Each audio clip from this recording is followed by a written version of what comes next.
Hi, this is Hunter here. I wanted to talk to you a little bit about Spirit Journeys and my history with this amazing organization. I remember back when I first came onto Spirit Journeys in 1999. It was Y2K and everyone was afraid that all the computers were going to go down at once.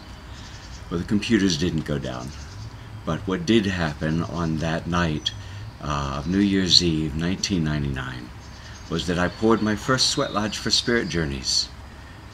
I had never met a group of men that were so passionately alive and so committed to coming together in a way that was joyful and spiritual and fully embodied. At that time, David Frechter was the caretaker of Spirit Journeys, and he taught me so much of what I know about leading retreats and facilitating groups.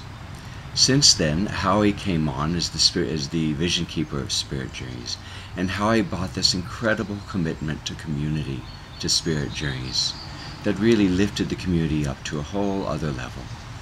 There were so many other people that gave their hearts and their time to Spirit Journeys as facilitators, as participants.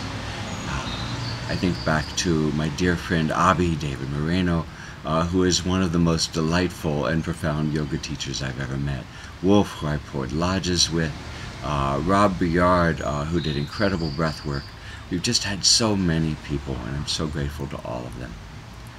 Since those times, though, Spirit Journeys has changed because our community has changed with it. Our community is much less divided between men and women and bisexual and transgender people. We're becoming more of a whole community, and we're recognizing ourselves in each other for the first time in ways that we never have before.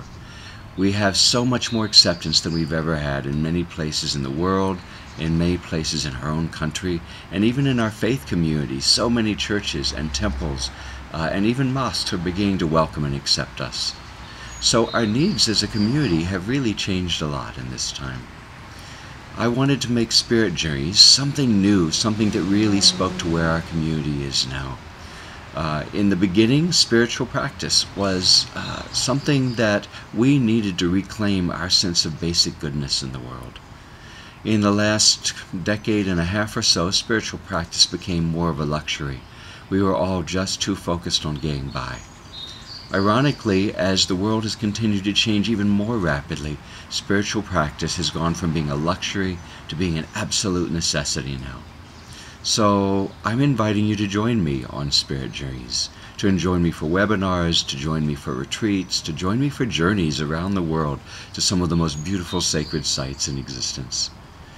I'm also inviting you to join me in spiritual practice because I really believe it's as necessary as the air we breathe.